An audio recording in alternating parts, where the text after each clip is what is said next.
Oi, oi, oi, eu sou o Thiago França e esse é o Sabe Som.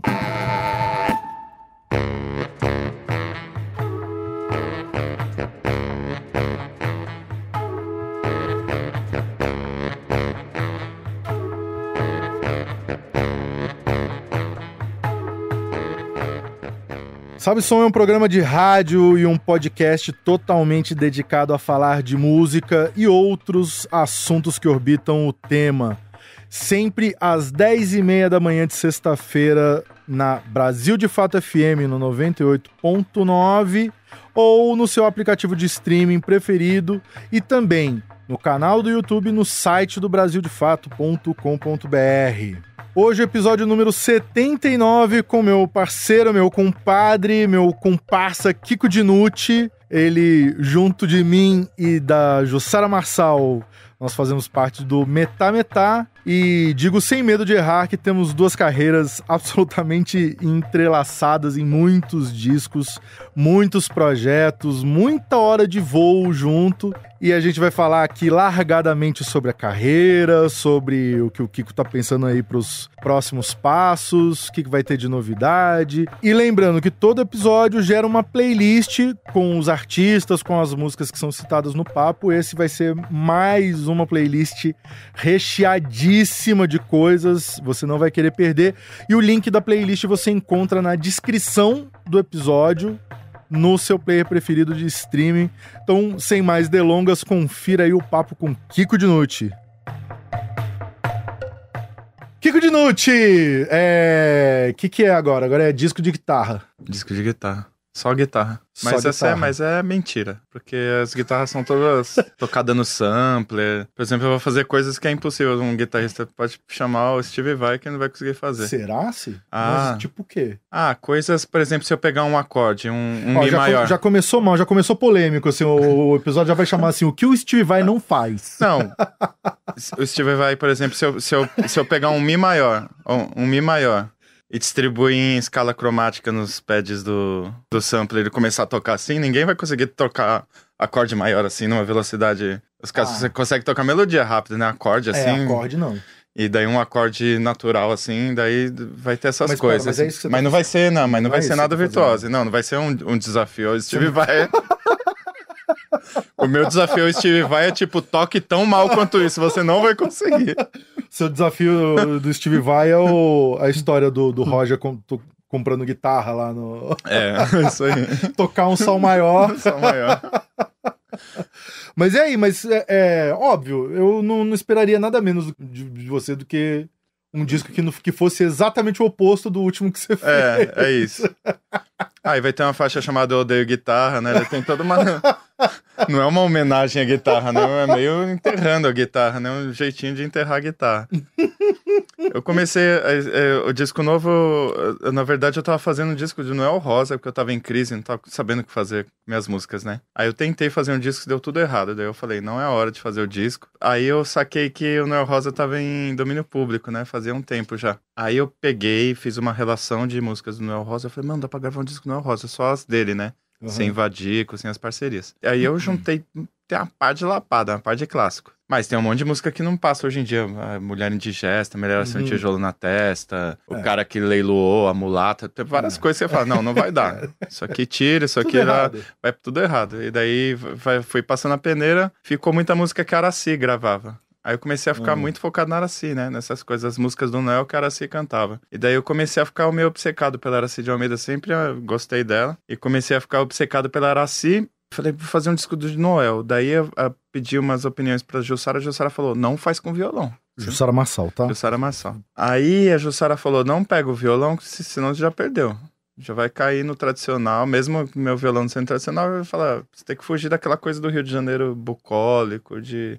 Sai disso daí faz com guitarra. Então ia ser assim uma bela provocação, né? Um paulistano urbanoide cantando Noel Rosa e tocando guitarra com o Noel Rosa, né? Eu não queria um som de guitarra que eu já tivesse feito, né? Então peguei um acordoamento de 7 cordas, de guitarra 7 cordas, que geralmente o pessoal do new metal que usa, né? Pra ficar aquele bum, uma corda mais grave. E daí eu comprei um acordeamento de 7 cordas, mas eu só tenho guitarra de 6 cordas, 6 tarraxas. Então eu botei da 7ª até a 2ª. E daí, em vez de fazer que nem a afinação do violão de 7 cordas, de deixar só a 7ª com um tom ali no dó ou no si, né? Eu peguei, deixei em dó a 7ª, mas fui descendo os intervalos como se fosse uma afinação convencional, né? Então você bate assim, é um dó menor, bem pra baixo. Então ele tem os mesmos intervalos de um violão, de uma guitarra que tá afinado naquele mi. Só que ele tá 2 tons pra baixo, então ele fica mais cavernoso, assim. Nossa, peraí, deixa eu... Ele tá assim, então... ele tá dó... Tá em dó, então depois em fá. Ah, tá. Depois si... Como se esse dó fosse o mi e segue.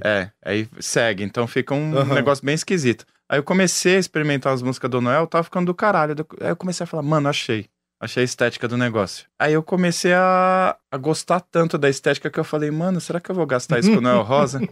Vai chegar pro meu disco depois, eu vou ter que achar uma outra história diferente. Tudo que eu já fiz vai dar um trabalho do cacete. A roda de novo.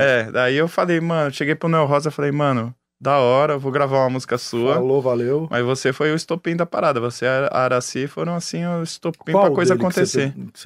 Eu gravei pela 7ª vez. Foi a primeira que eu mexi, fiz um arranjo bem louco. Aí mandei pra Jussara, ela falou, Kiko, isso tá muito Twin Peaks, o clima, né? Tava um clima bem Twin Peaks, principalmente com aquela música da abertura. E daí ela tava meio espacial. Aí eu mandei pro Cadu Tenório, que eu achei, o Cadu Tenório é fã de Twin Peaks que nem eu mandei pra ele. Falei, ó o Twin Peaks aqui, ó. No Rosa com Twin Peaks. Daí ele falou, mano, o jeito que você gravou a voz tá parecendo aqueles shoegaze. Daí eu vou explicar que diabo é isso. Explica. Que é um gênero de música alternativa britânica, assim, dos caras que escutavam muito rock alternativo americano, Sonic Youth, essas coisas. E tem uma banda da Irlanda, que é de um americano, mas que mora lá na Irlanda desde criança, que é o My Blood Valentine. Aí essa banda acabou achando um som de guitarra muito diferente do que o Sonic Youth já tinha feito, mas que era um negócio muito original, com muita textura, muito loop, muito drone. Tinha os acordes, as canções, mas tinha uma espécie de uma enxame de guitarra que fica em volta, e daí criou-se uma escola. Aí tem esse nome Shoegaze, porque...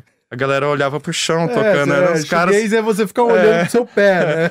Daí os caras ficavam só pisando em 500 pedal ali, né? Eco pra caralho, distorção pra caramba. E eram os caras que não tinham muita performance, então ficavam os caras com os cabelos caídos assim. Tradução, os marmota...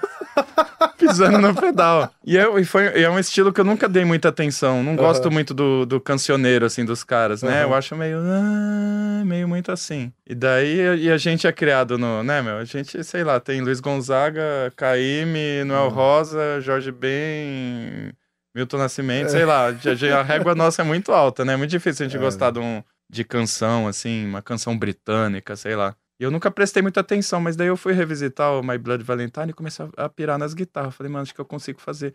Acho que se eu fizer esse esquema do Noel Rosa, que eu já tá rolando, puxando um pouco pra esse lado, e comecei a assumir isso, de você se influenciar por uma coisa que você não gosta tanto, que a gente sempre se influencia por um negócio que gosta muito. E às vezes dá errado, porque você gosta tanto do negócio, que às vezes, sei lá. E daí eu comecei a falar, mano, eu vou pegar algumas coisas dessa estética emprestada, que tem mais a ver mais com a produção mesmo, com o jeito de fazer, né, do que com a musicalidade da coisa toda. Já começou assim, já vai começar assim, não vai ser igual. Porque agora shoegaze é um estilo que a molecada hoje revisita esses discos e acha um negócio super novo e fica reproduzindo, né? Então tem muita banda que fica copiando milimetricamente as bandas britânicas lá. Aí eu tô nessa onda. E tem coisas de shoegaze, esse ambiente David Lynchiano e as minhas canções é o samba de sempre, né? Assim. Aí você tá mesclando coisas que você tá gravando, tocando com coisa sampleada. Com coisa sampleada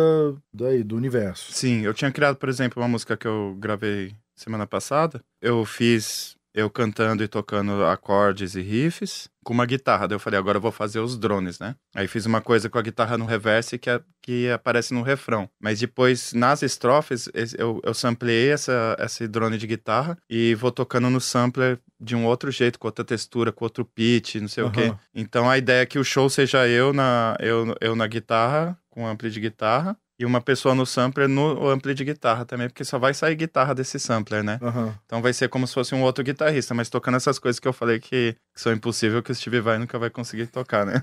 São barulhos, na verdade, barulhos horrorosos que o Steve vai olhar e falar, meu, eu não quero tocar isso. Eu vou te colocar meio numa enrascada aqui, mais leve, a gente sai dela rapidinho. Uhum. É só porque rolou esse papo lá numa oficina da Charanga e tal. É problemático esse Noel Rosa antigamente, assim, até se fosse, por exemplo, se você regravaria só instrumental, tipo, só as melodias. Não, instrumental não tem sentido. Elas fizeram sentido naquela época, com toda a violência que elas tinham, misoginia, racismo, não sei o quê. E a história do samba inteira é feita disso, né? Tipo, tem letras assim, então você vai absorvendo isso com a visão que você tem hoje. Mas eu simplesmente eu tirei do repertório, tipo, não dá pra gravar Mulher Indigesta. Essa música Quem Dá Mais, que ele fala que o cara começa a leiloar, né? O Brasil inteiro, mas ele tem uma hora que ele vai leiloar a mulata, né? Eles falam, mano, E as pessoas achavam engraçado, né? Davam risada. Mulher Indigesta mesmo, a galera dava muita risada ouvindo essa música. Até não muito tempo atrás. Né? Até pouco tempo atrás. Daí, de um tempo atrás, as pessoas foram, opa, mas é isso aí. Mas daí é isso, você põe no contexto da época também, né? Não dá pra cancelar totalmente. Tá lá na obra, a obra já existe lá, o print é eterno, né? Tá. Não, é porque é uma doideira, né? Porque eu fiquei numa discussão esses tempos sobre o Se Você Jurar. Se você jurar, o que tem na letra? A mulher é um jogo difícil de acertar. E o homem com o tolo não se cansa de jogar. Que assim, enfim, com todas as questões, assim, é óbvio, tá dentro desse universo. Não é um negócio agressivo, violento, quanto um tijolo na testa. Porra. Né? Mas aí uns acham problemático, outros não, e não sei o quê, e aí porque ficou... Cara, muito coincidentemente, em paralelo a essa ideia que você teve do Noel, eu andei falando há um tempo atrás de também pegar esses sambas que estão em domínio público e tal, e fazer... E gravar uma parada também. Só que é difícil, né? O conteúdo das letras, assim, não faz o menor sentido, né? Não faz o menor sentido. Tem coisa porque, assim, independente da questão, eu acho que, assim, são coisas que eu não quero falar, eu não quero... esse assunto não é meu, que a mulher é um jogo difícil. Esse assunto não é meu, eu não tenho o que falar disso. Mas aí depois a gente ficou refletindo sobre isso no contexto instrumental. E só a melodia sem a letra, a gente ainda vai gastar muito neurônio pensando sobre... Tipo, isso que eu falei do Noel, que eu tinha tirado umas músicas do repertório pelo conteúdo da época, visão da época, mas ao mesmo tempo tem outras músicas que caem em temas foda também, e que ele falou de um jeito muito foda, principalmente as músicas que a Aracy gravaram. Acho que tem isso também, de ter a Aracy ali na frente, escolhendo as músicas, sim, isso aqui cai bem pra mim. Com certeza. Por exemplo, a música que eu gravei, que vai estar no disco, que é Pela 10ª Vez, né? Jurei não mais amar pela 10ª vez, jurei não perdoar o que ele me fez. Então, assim, o cara já fez 10 merda e ela perdoou 10 vezes, né? Daí, o costume é a força que fala mais forte do que a natureza. E nos faz dar prova de fraqueza. A mulher tá acostumada com aquele cara só fazendo merda, né? E daí eu acho muito foda, muito obra-prima, quando ele escreve e a Aracy canta. Peguei meu cigarro, joguei meu cigarro no chão e pisei, sem mais nenhum, aquele mesmo apanhei e fumei. É muito uma relação abusiva, assim, né? Porra, eu tô com esse traste aqui, mas ele é a única coisa que eu tenho.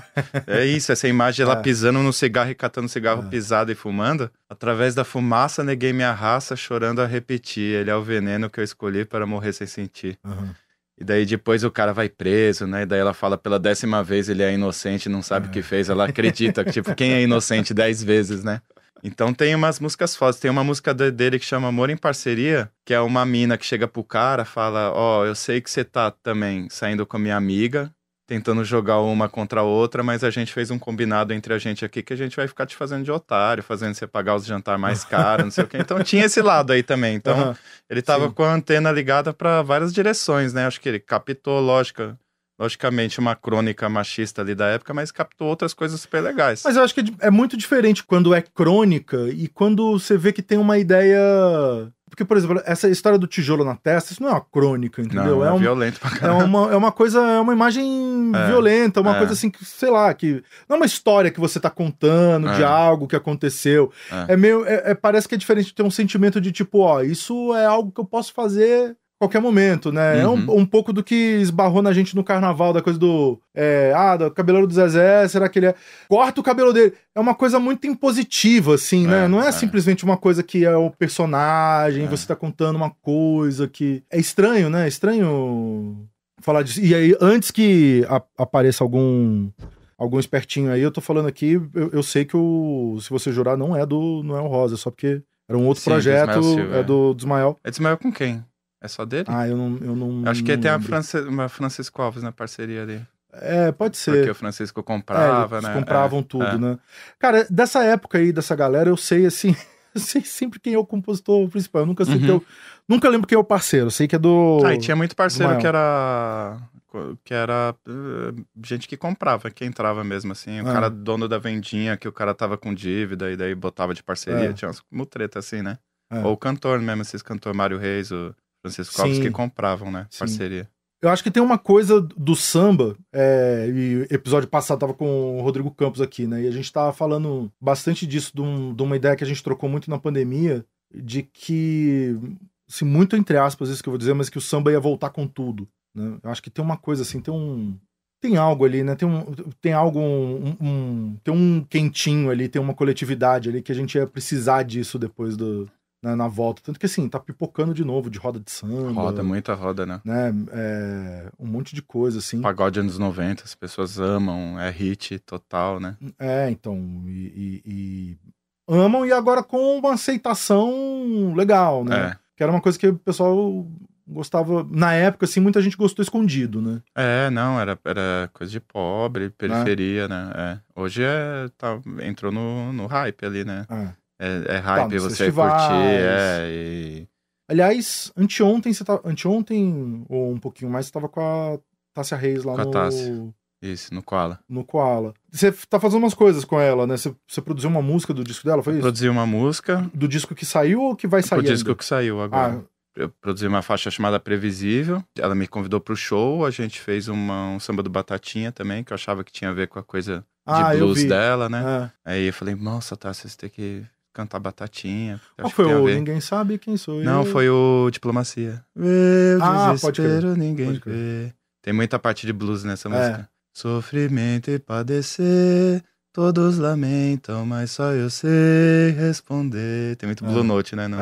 E daí ela cantou uma do Metá também, Oromilá. Ela fez uma versão, cantou uma versão do Oromilá super legal. Pô, aliás, no episódio com a Roberta Martinelli, ela falou que a Letrux tá cantando uma música do Metá Metá. Aí a gente ainda não levantou que música que é essa. Não fiquei sabendo também. Ela tá fazendo um show Letrux alternativa, cantando... que legal. Coisas da galera. Demais, eu gosto dela. Massa. E fora a Tássia, outras colaborações e... Eu tô meio devagar, né? Eu dei uma parada com coisa de produzir, porque eu não conseguia fazer nada meu, mas você começa a viver a pessoa ali, né? E daí você fica ali, pessoa, o disco da pessoa, O último disco que eu produzi foi do Ogi, né? Ficava ali com o Ogi, era uma mistura de tudo, né? De produtor, estilista... psicólogo, tudo ali. Mas essa é a função do produtor. Essa é a função do produtor. E daí eu falei, mano, vou dar um tempo, porque é isso, você fica às vezes 3 anos fazendo disco das pessoas e vivendo muito a vida das pessoas ali, né? E eu adoro também, acho legal você construir junto com a pessoa ali e direcionar, né? Construir um negócio, uma casinha junto com a pessoa ali é muito, muito gratificante. Depois ver o trabalho pronto, né? O disco da Jussara levou uns 4 anos fazendo Delta Estácio Blues. E daí isso, antes da pandemia, daí parou, depois continuou na pandemia. Na pandemia foi fundamental, porque a gente morava no mesmo prédio, então ela descia pro meu apartamento e a gente ficava trabalhando lá de máscara, levantando quase o disco todo lá na pandemia, né? Sim. E daí, aí depois eu falei, mano, vou dar um tempo correr atrás das coisas, porque começar a pensar no trabalho meu, já faz 5 anos, né, que eu lancei o Rastilho. Então eu falei, eu vou começar a pensar em alguma coisa minha, e fora essa agenda de show também, né, que agora tá meio frenético, né, tô tocando lá com o Arnaldo Antunes, daí tem meus shows, né, não paro nunca de fazer meus shows, tem o show do Metá Metá, tem show daí eu faço Rastilho solo, Cortes Curtos solo, que são 2 shows que eu posso levar pra qualquer lugar, viajo sozinho, com instrumento. E daí os projetos, os shows do Delta Estácio Blues que tá rolando ainda, os shows do Padê com a Jussara também. Aí, muita coisa ao mesmo tempo, muito difícil produzir alguém. Às vezes eu sento com alguém, por exemplo, o Edgar tá indo lá no meu estúdio de vez em quando, ele tá fazendo disco de guitarra. Ele tá... Não é o Edgar Scandur, é o novíssimo Edgar. O novíssimo Edgar. Ele vai lá, ele tá fazendo umas coisas meio do guitarra do Mali, assim, super legal. Ele mesmo tocando? Ele mesmo tocando. Caralho, só de guitarra. Do nada ele agora apareceu tocando guitarra? Apareceu tocando guitarra, uns riffs super legal. Você sabia que ele tocava guitarra? Não sabia também. Ele apareceu com uma guitarra que é meio uma guitarra dinâmica, meio viola dinâmica, assim. E daí ele fica fazendo umas coisas com corda solta, assim, pedal, e uns riffs meio do Mali, meio África do Norte. Eu falei, mas você não vai botar uma letrinha aí? Daí ele falou, não, espera, não sei o quê. Aí a última vez ele falou, não, vou botar uns vocais árabes, não sei o quê. Eu falei, mas você não vai fazer uma rima? Não, espera, não, talvez não. Eu falei, legal, eu gostei, assim, da coragem, né? Eu sei que ele tá fazendo umas coisas legais com os fitas. Ele tá lá produzindo com os fitas. E daí acho que vai combinar bem esse bang aí, né? Ele, Tantão e os fitas. Estão fazendo com essa combinação aí. É isso, às vezes alguém vai lá no estúdio e a gente experimenta, eu gosto também. Principalmente de alguém que tá começando, não é o caso do Edgar, lógico, né? Mas, por exemplo, de alguém que tá começando, eu falo assim, pô, cola lá no estúdio. A gente tenta levantar um som que às vezes nasce uma ideia e daí a gente vê se vai produzir uma coisa inteira. Mas eu gosto muito dessa ideia, vamos fazer uma faixa, experimentar aqui. Então eu tô sempre... Tem várias pessoas que eu converso, assim, que eu fico de sentar. Por exemplo, fui lá no show da Tássia, daí a Mona Brutal tava lá. Aí eu falei pra Mona, Mona, sou mó fã seu, não sei o que. Ela falou, então vamos fazer uma música junto. Daí eu falei, vamos, vai lá no estúdio um dia. Daí a gente vai levantar uma música lá. E daí tem um rapper chamado Young Vegan, mano do Rio de Janeiro, e daí ele participou lá do disco da Maria Esmeralda, né? Um cara que tem um jeito bem legal de rimar. E também a gente já conversa, quando estiver em São Paulo, cola lá no estúdio pra gente levantar alguma coisa. Eu gosto. E daí não é aquela coisa de uma produção remunerada, né? E uma das coisas também que eu parei é que produção não dá dinheiro, velho. Dá dinheiro se você produzir o mainstream, assim, né? Sim. E daí é muito... Nem todo mundo vai ter uma grana de edital, lá. Então é uma coisa que você fica 5 anos, você deixa de fazer um monte de coisa e no fim não dá muito dinheiro também, né? Daí eu dei uma segurada também, que eu tô precisando de dinheiro. Normal. Normal. Infelizmente precisamos de dinheiro. Mas, assim, pelo que você tá falando, não mudou muito do que já era há uns 20 anos, né? Não, é sempre, velho. Não, eu vou descobrindo que não Continua mudou. sendo a mesma coisa. Não mudou desde a época do hardcore ali, não mudou, as coisas não mudam, assim, né? Você vai... Essa época do hardcore, assim, era... Lógico, não era igual, mas a gente nem pensava em ganhar dinheiro, né? A gente tocava... Sim. A gente marcava um show num bar, a gente nunca conversou sobre cachê com o dono do bar, a gente só queria espaço pra mostrar as músicas. Aí o cara achava ótimo, que falava, vai vir 5 bandas de moleque trouxa, vai ficar tocando de graça aqui, eu vou ficar vendendo cerveja. Só que a gente chegava com 50 moleque ali que não bebia porra nenhuma, não comprava porra nenhuma do bar, ia pro banheiro beber água da torneira, então a gente não dava dinheiro pro cara também, né? Ficava... E aí os caras quebravam o bar inteiro, que ficava pogando, pulando, dando moche, não sei o que, quebrava o bar inteiro. E daí também ficavam nelas por elas. Mas era isso, né? A coisa, eu fico lembrando. Pô, tava eu lá nos anos 90 com um amplificador, guitarrinha nas costas. Eu ainda tô do mesmo jeito, né? E daí é isso, lógico, você vai... Não ganho, nem ganhava nada, né? Hoje em dia eu ganho dinheiro, mas é isso, é um pouquinho aqui, um pouquinho ali, soma, vê se vai, dá pra pagar as contas. Se vai dar pra... E daí, de uns tempos atrás, eu tive muito mais gasto, porque eu fiquei cuidando do meu pai. E daí, tive que correr muito atrás. Então, foi uma época que eu fiquei marcando muito show e produzi menos, assim. Mas não é muito diferente do que a gente tá fazendo há 20 anos. É isso aí. Eu vou te fazer uma pergunta que eu já sei a resposta, mas porque... Espero que as pessoas querem ouvir de você. Você acha que se você focasse em um desses trampos... por falta de uma palavra melhor, assim, você acha que daria pra estourar? Não.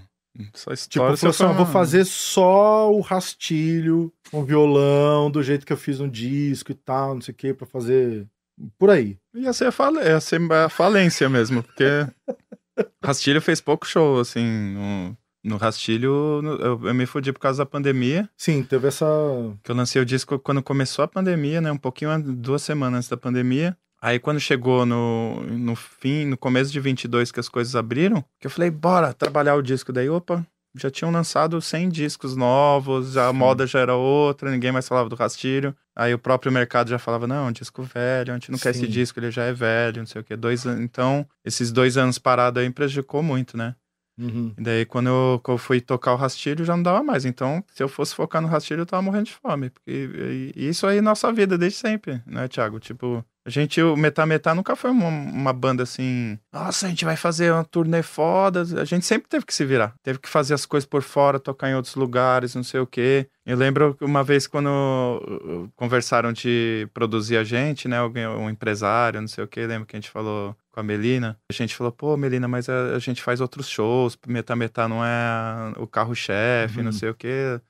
Eu lembro que foi meio uma coisa de, tipo, na época eu falei, caramba, a gente acho que não vai conseguir nunca um produtor, porque já começa assim, falando que Metá não é o nosso projeto mais importante, e que a gente faz outras coisas, tem outras funções, outros trabalhos, tem trabalho solo, todo mundo, né? E daí eu lembro que ela ficou meio assim, caramba, vocês são diferentes.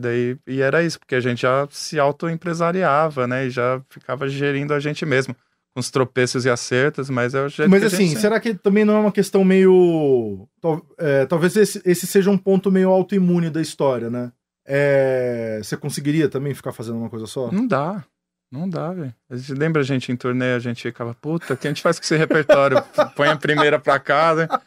É difícil, turnê já é difícil, fazer 10 shows seguidos. Fazer o mesmo show 10 vezes já é muito difícil. Eu sempre, assim, minha mãe de santo falava assim, Kiko, não planta uma coisa só. Planta batata aqui, banana ali, beterraba lá, sabe? Que um dia uma plantação vai dar bicho, você vai pra outra. Você pega, sabe, não vai numa coisa só. E aí eu levei isso aí pra vida, porque eu acredito nisso também.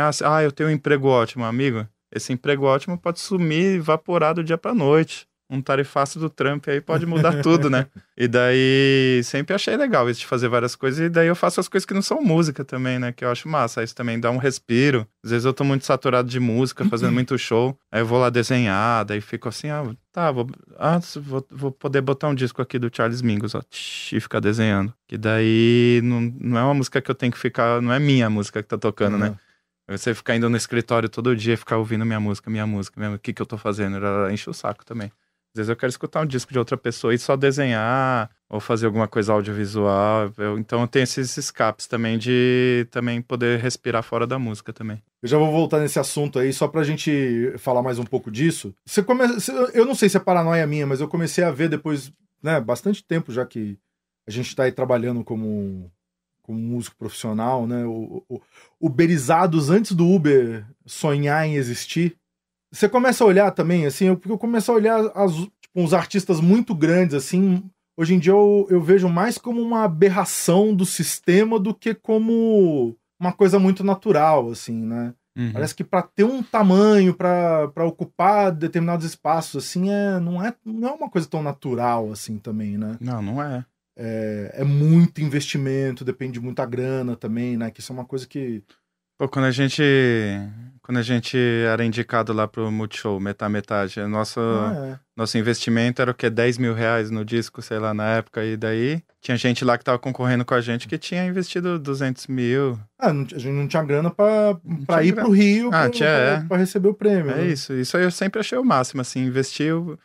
Mesmo assim a gente investe muita grana, a gente vai fazer um disco nosso, mixagem, gravação, masterização... Só isso aí já é uma bica, né? E daí mas nem sempre você consegue recuperar essa grana que você gastou. Tudo bem, você vai fazer show, você vai pensando assim, vou recuperar. Mas eu lembro que, por exemplo, quando eu lancei o Rastilho, eu botei nos streaming, a gente vai entrar nesse assunto streaming. Também. Mas eu botei nos streaming o disco e botei no Bandcamp.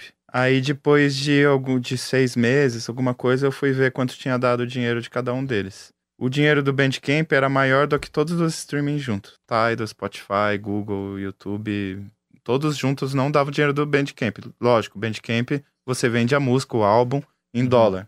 Brasileiros não compram, também tem isso, é um mercado lá exterior. E daí... Mas eu fiquei pensando nisso, eu falei, nossa, como é difícil, né? E daí tem essa política dos streaming. Eu fiquei, vamos saltar lá pra 2011, 2012, quando a gente botava o disco de graça lá no site do Metá. E a gente existiam uns blogs, né? Recapitulando pro público, existiam os blogs assim de música. Existia site, né? Existia site, Existia blogs. site, não era só o Instagram. Era isso, existia Fotolog, existia, né?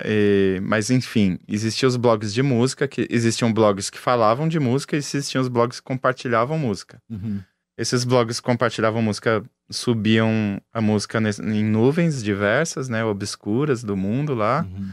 Botavam os discos. Então, na época do Orkut, do MySpace, do Orkut, eu vou entrar no assunto MySpace também. Mas na época do Orkut, tipo assim, tinha comunidades de MP3, de baixar MP3, que alguém falava assim, tem a discografia do Miles Davis. Daí, caralhada de disco. Soulseek, todos os sistemas de baixar. E daí, existiam os blogs que disponibilizavam discos. Tinha um que tem o Homem desse Canidai que faz isso até hoje, o Loronix, tinha, né? Loronix, eu lembro que tinham discos raríssimos que só tinham no Japão, assim, né?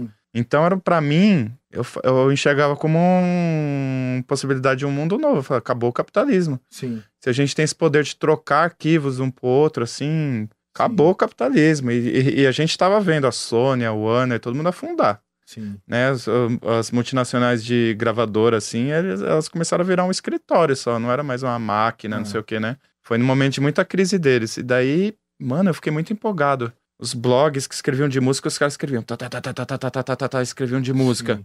Você fala, muito mais legal do que jornal. Não, e mesmo que escrevesse um monte de bobagem, assim, né? Tinha bobagem pra caramba. Tinha gente, interessada em pensar, em divulgar. Tinha paixão, né? Tinha paixão, que é o mais importante.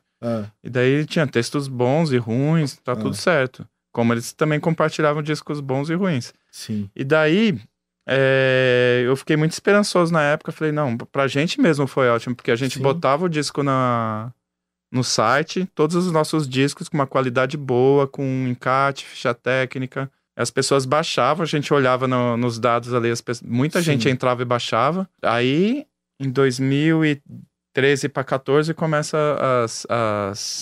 os streamings, né? Começou o OneRPM, lançar coisa.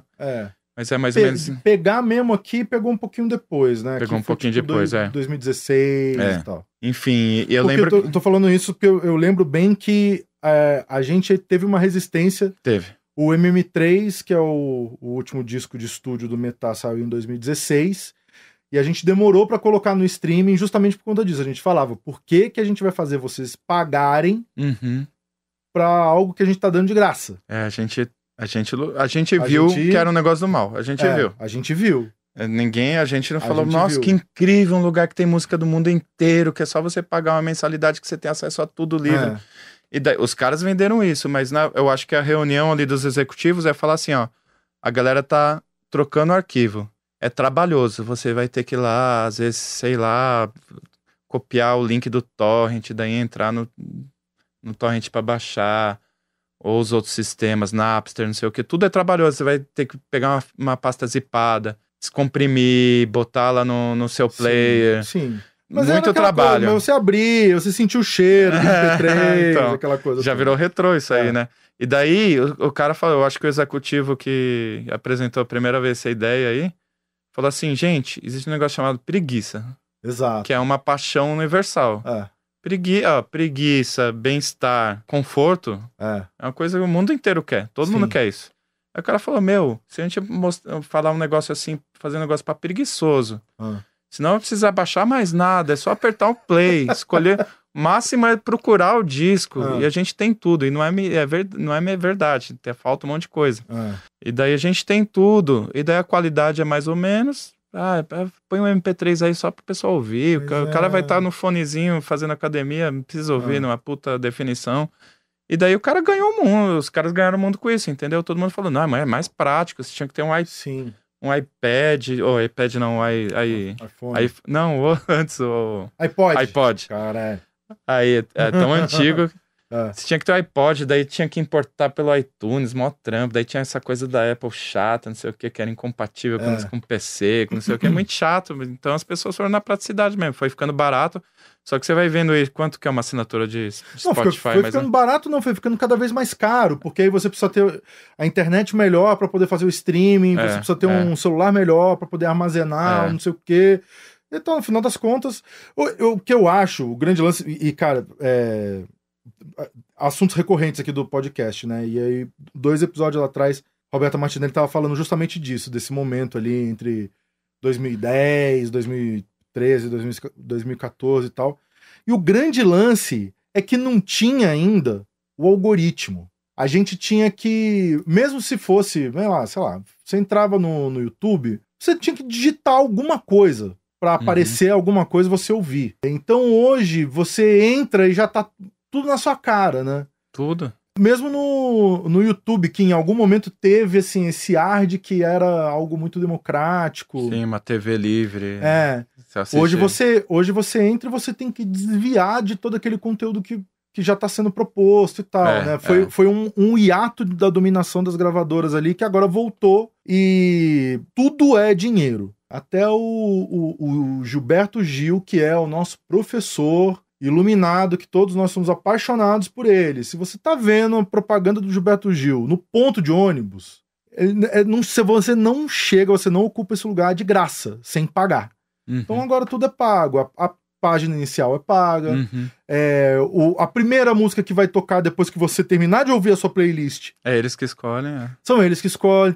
Então assim, eles deram um jeito deles de dominar tudo de novo. E eles trouxeram tudo de ruim que existia antigamente, né? O jabaculê. Então tem assim, se abre uma página de uma dessas plataformas e tá um destaque do artista ali, não é porque ele é bombado e o número de views, não sei, ele pagou, gente. Ele pagou jabá pra aparecer antes de todo mundo. Pagou. Então tem coisas que aparecem antes de todo mundo que não é nada democrático. Sim. É o mesmo sistema lá dos anos 80, 70 de jabaculê. Sim. E daí, o mais triste nessa história toda é que isso influencia na estética. Hoje em dia, sim, entendeu? Hoje em dia você escuta assim as músicas mais estouradas, elas têm o mesmo timbre, elas têm o mesmo padrão, a mesma masterização, a mesma compressão. Assim, pra entrar, tem cara de plataforma. Assim, os filmes também estão assim. Os filmes, tipo... Você vai assistir um filme, aí você fala, porra, Netflix, velho. Tá, tem música de Netflix. Eu ia falar pra não citar, não, mas todo mundo sabe, não precisa. Sim, né? Eu digo como ela é mais popular, né? Mas sim, são todas as outras. A gente sabe. Você vai ouvir a produção dos caras, a trilha de um parece com a trilha do outro. A fotografia de um parece com a fotografia do outro. O ator de um parece com o ator do outro. O jeito de atuar. Então, isso aí contamina muito, é muito prejudicial mesmo pra arte, assim.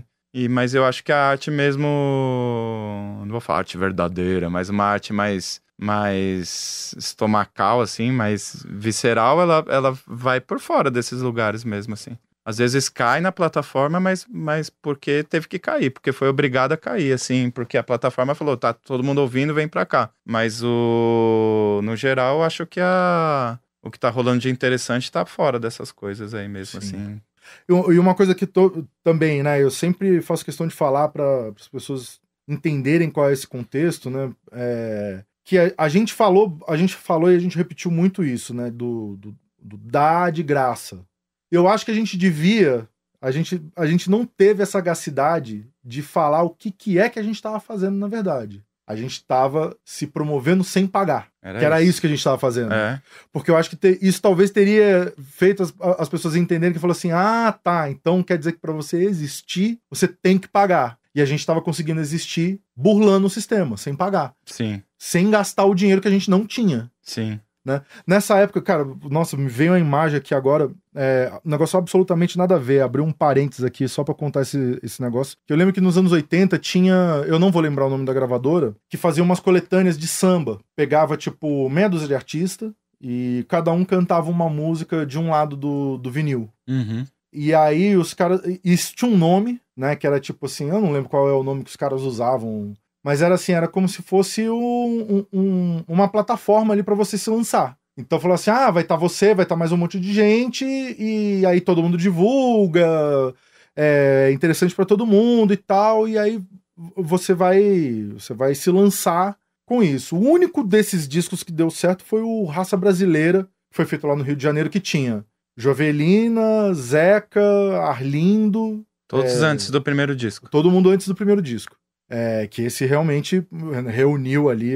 A nata, né? E deu certo. Mas aqui, as coisas que fizeram aqui em São Paulo, quase ninguém deu certo. E aí eu lembrei agora, não sei por que eu falei disso, me veio um flashback agora, da Nanana da Mangueira, uma época que eu trabalhei com ela aqui e tal, com Quinteto Branco e Preto. E ela falando que ela participou de um disco desse, e pra você participar desse disco, era mais ou menos o preço de um apartamento na época. E ela morava numa kitnet no centro, ela vendeu a kitnet pra poder comprar a participação dela no disco. E se ferrou, né? Então, assim, é óbvio que também, assim, pra não ficar parecendo que é papo de rancoroso. Sem talento você não vai pra lugar nenhum. Mas muita gente tem talento, né? Tem, não chega, velho. Eu acredito que tem muito mais gente talentosa que sem talento. Porque você vai, sei lá, você vai pra Salvador, você vê as pessoas tocando pra caralho, você fala, meu, todo mundo... Lembra quando a gente tava lá uma vez em Salvador, a gente passou por um bloquinho? Então o samba tava perfeito, a gente falou, mano, olha esse samba redondinho. Então, o Brasil tem uma musicalidade, gente, agora tá ficando mais visível, porque por causa de celular, as pessoas fazendo as coisas do jeito que dá. Aí você vai vendo pessoas talentosas que às vezes não tem a mínima condição econômica de mostrar nada, mas ela vai lá, faz negócio no celular e faz a coisa acontecer, né? Isso é uma coisa muito nova, aliás, assim, eu não tinha isso há 15 anos atrás. E é um jeito novo, né? A gente tava conversando esses dias, de coisa de número de seguidor e tal. Falou, às vezes a pessoa tem 1 milhão de seguidor e aí vai fazer um show e o show não tá lotado e não sei o quê. Que é interessante também de saber que a vida virtual ela é um pouquinho desconectada da vida offline. E a pessoa pode ser muito interessante naquele formato e ela que aprenda a capitalizar aquele formato dos 30 segundos na sua cara, no seu celular. Mas não é um show. Não dialoga diretamente com esse formato, com esse jeito de fazer música. É um jeito novo. Só o virtual não se sustenta, cara. Basta, sei lá, acabar a força, acabar a internet. Porque que nem eu fui pra Londrina agora. Aí todo mundo falou do show que Metameta fez em 2014 em Londrina, no teatrinho lá, do negócio dos médicos, lá, todo mundo. Eu tava nesse show. Quantas pessoas vêm falar da gente do Psicodália? Eu vi o Metá no Psicodália em ano tal, eu tava doido de ácido. Isso do Psicodália, e aliás, pô, um grande abraço para todos os nossos amigos do Psicodália, que eu, infelizmente, fiz uma escolha de vida que eu não posso mais participar do Psicodália, porque é no meio do carnaval. No meio do carnaval, Esses festivais, né, que não são mega festivais, que não são geridos por marcas... A Psicodália não tem patrocínio. Né, que não é Tem festival, cara, a gente entende, né, que precisa de grana pra fazer assim, mas, pô, é muito desagradável você tá num festival e você sentir que você tá meio num shopping ao ar livre, assim, num showroom de marca, né? E o Psicodália, cara, sem exagero, faz muito tempo, desde a primeira vez que a gente tocou lá, todo show, qualquer lugar do mundo... Do mundo, interior da Finlândia, aparece alguém, tava no Psicodália. Aparece alguém que viu a gente no Psicodália. É surreal. É surreal. E como é importante a gente ir nos lugares. Eu lembro quando a gente começou com essa coisa de disponibilizar a música, qual que era o jogo? Gerava demanda. Aí a galera, sei lá, Sorocaba, quer trazer o Metá. Lembra que a gente tocou numa casa lá em Sorocaba? Falaram esses dias, numa sala. Casa, né? Falaram esses dias desse show. Algum rolê que a gente tava, alguém tava nesse show, né? Daí você vai vendo que você passa nos lugares e você deixa uma lembrança, entendeu? As pessoas começam a falar pros filhos, eu vi o Metá aqui nesse lugar, foi foda, tinha só 50 pessoas, mas os caras tocaram pra caralho, entregaram tudo e vai ficar aquilo o resto da vida, do mesmo jeito que a gente também acumulou outros shows que a gente viu de ídolos, você sempre fala do show do João Bosco com o violão que você viu, né? Então, você ter que ir, às vezes eu fico assim, cara, às vezes eu tô no avião, daí eu falo assim, mano, quanto tempo eu já gastei dentro de avião, velho? Porque eu tô tomando tanto avião na minha vida, já gastei 1/3 da minha vida dentro de avião. Mas você tem que ir, entendeu? Só virtual não dá, velho. Você chegando e deixando essa experiência de você ver. Pô, a gente chegava com Metá, a gente levava os nossos disquinhos, levava camiseta, a gente ganhava dinheiro, né? O dinheiro que a gente investia nesses disquinhos, a gente ganhava de volta. O nosso capital de giro. Era o nosso capital de giro. A gente gravava o disco novo com o dinheirinho da loja, não sei o quê. E daí, isso pra mim era muito foda, velho. O streaming pra mim matou tudo isso, assim. Hoje em dia, lógico, as pessoas ouvem ainda muito nossa música no streaming, mas é isso. Alguém que quer ir lá, põe lá Charanga do França, eu quero ouvir isso. Porque o streaming não vai jogar isso, assim, de graça no computador das pessoas, no celular. Não vai. Eu anotei umas 14 coisas aqui pra falar. Vamos falar das mais improváveis, então, que as pessoas devem saber menos. Você comentou dos desenhos e tal, e do audiovisual. Pra quem não sabe, Kiko Dinucci dirigiu um filme, Breve em Nenhum Cinema, também feito independente e tal. Sem querer dar um spoiler lá, mas tem uma cena da pizza lá uma cena que eu não superei direito ela até hoje, a pizza de 4 queijos. Da onde era aquela pizza, você lembra? Era da padaria aquela lá. Ah, da Palmeiras? Da Palmeiras. Não, do Palmeiras não, da Angélica ali, a que caiu nos noticiários essa cena. Deixa pra lá. A gente comprou lá, a gente comprou Essa cena é importante também, porque antes de acontecer isso, o Clima, ele pega uma fatia de O Clima pizza. é o Eduardo Klimachauskas, nosso parceiro, ator. Aí ele espreme um ketchup, 1 quilo de ketchup em cima da pizza, que eu falei, pô, Paulista, o único orgulho do paulistano é a gente não come pizza com ketchup, né? Eu queria brincar com isso. Que faz direito. A única coisa. Aí eu falei, vou sacanear os paulistanos com um cara jogando ketchup e uma cena de 5 minutos, um cara encharcando a pizza, que é quase uma instalação, né? Essa cena. E daí a cena da pizza é quando o Clima pega o Kazu, que tá dirigindo um carro no farol fechado ali, e joga no vidro, o Kazu abre... Como é que chama? Para-brisa? Não. O limpador. O limpador lá. O limpador e começa a ficar aquela gordura da pizza, do queijo, com a maionese, com ketchup. Ele sai pilotando também em 5 minutos. Aí liga o rádio, tem um pastor gritando, uma cena caótica do fim do mundo, assim. E daí, é isso. Assim, sobre o filme, assim, as pessoas falam assim, você é cineasta também, né? Eu falo, mano, meus filmes são totalmente amador, assim, sujo, amador. Meus filmes? Tem outro? Tem o do Exu, né? O Dança das Cabaças. Óbvio, lógico. O do Exu, ele é interessante que ele tem um circuito independente de macumbeiro, assim, que ele é muito assistido por vários macumbeiros. Eles gostam, eles pirateiam, vende nas lojas de Umbanda, não sei o que. Então, um disco um disco. É um filme que rodou muito e a maioria não sabe nem que é meu.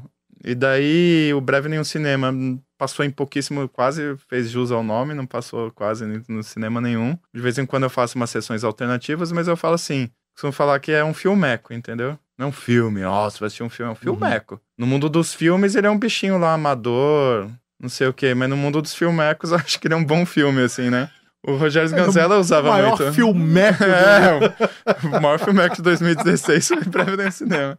E daí tem uma coisa massa, assim, que eu acho nesse filme, que é a liberdade, sabe? A gente fez um tipo de filme, não tinha roteiro. O único roteiro era pegar um livro do Inemar Simões das salas de São Paulo e a gente falava, vamos aqui, São João, tal número, vamos ver o que tá acontecendo nesse lugar. A gente soltava o Clima lá, vestido de Stallone e Cobra. E o Clima tinha que interagir com as pessoas na rua. Ele foi ameaçado de morte por uma criança de 5 anos.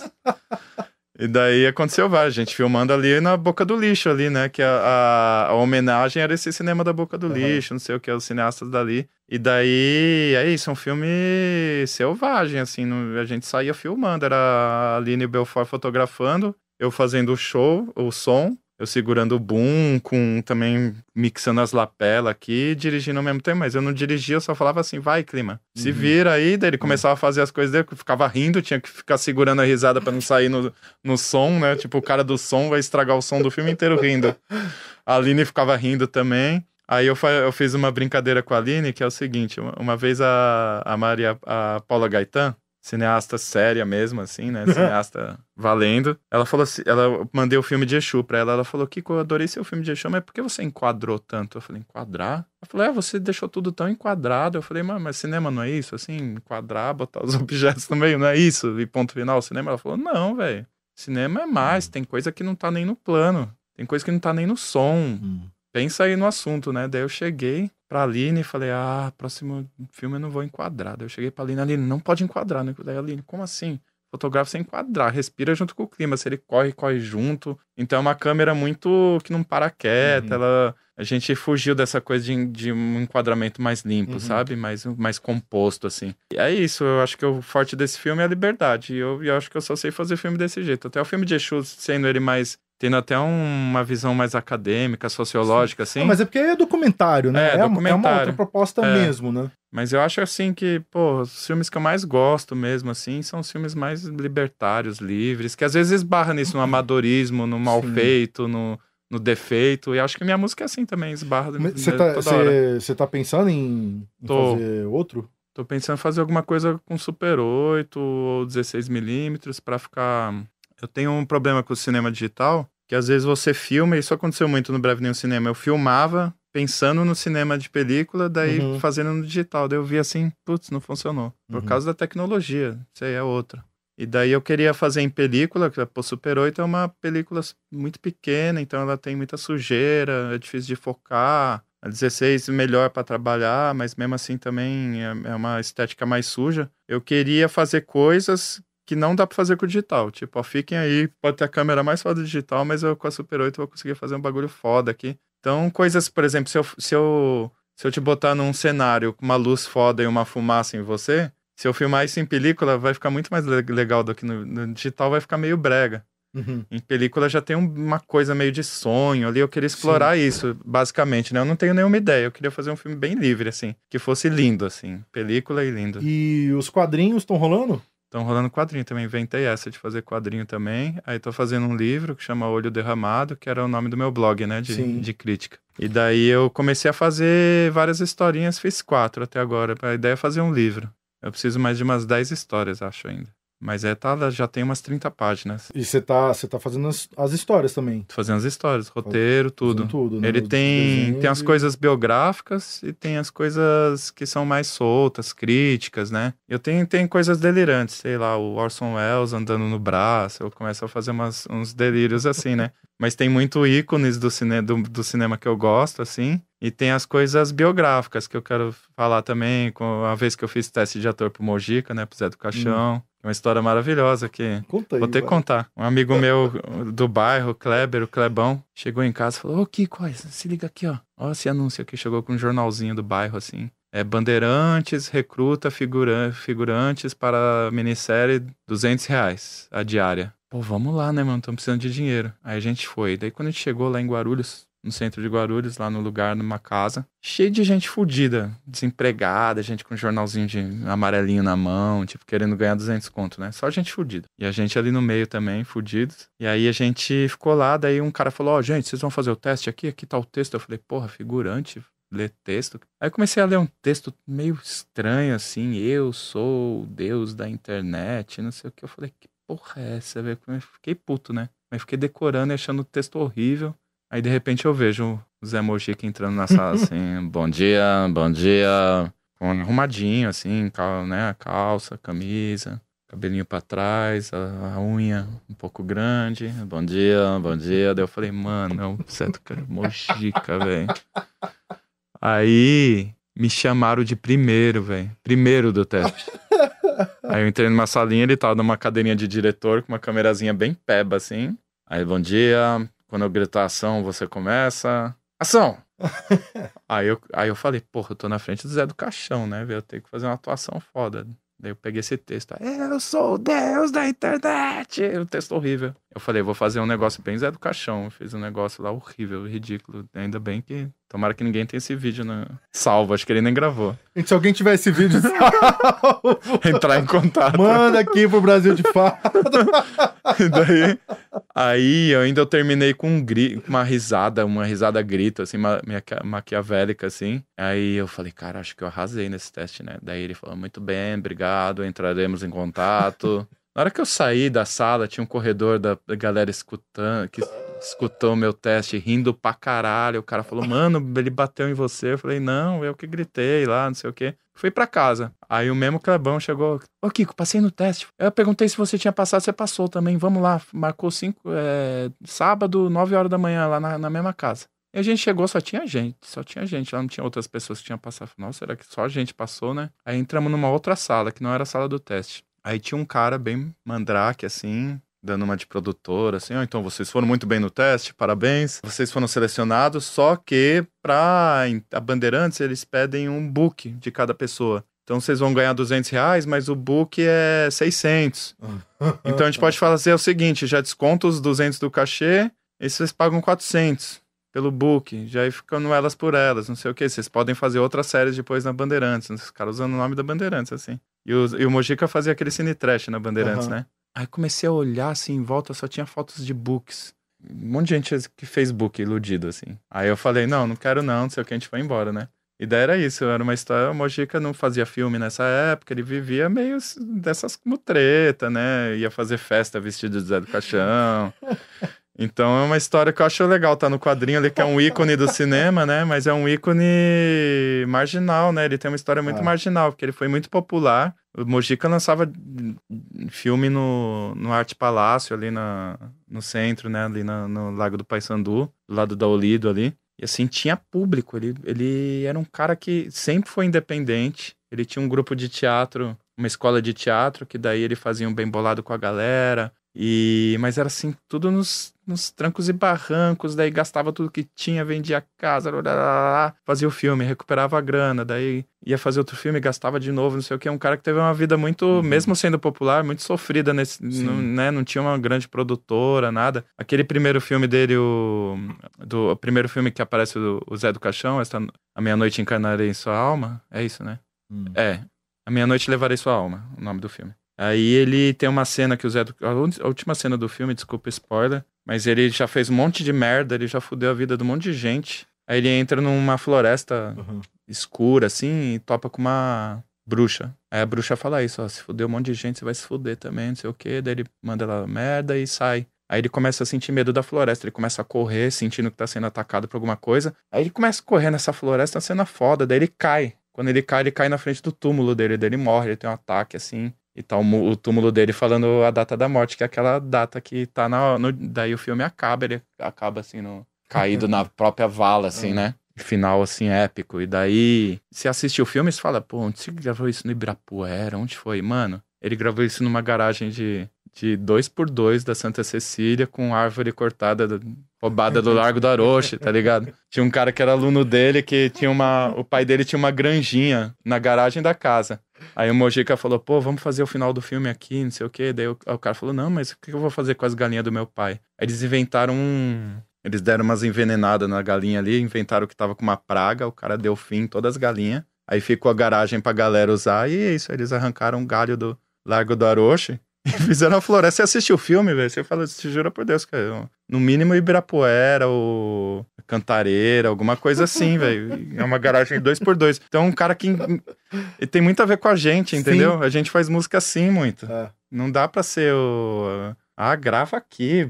Pô, grava esse negócio do jeito que dá aqui, sabe? Eu me identifico muito. E a vida dele foi inteira.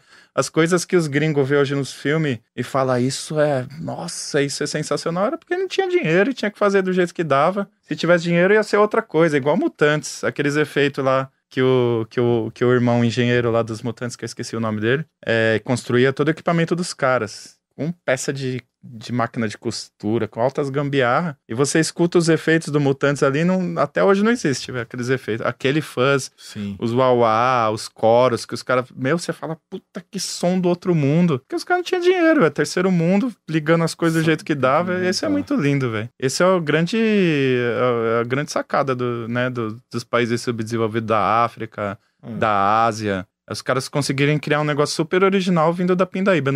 Isso não é um engrandecimento da Pindaíba. Ainda bem que... Sem folclorizar e sem romantizar. Sem romantizar, mas acontece, velho. Com recurso também a gente consegue criar, né? Também. Se tiver recurso, a gente aceita. Bom, depois dessa, só podemos agradecer a presença do Kiko Dinucci aqui.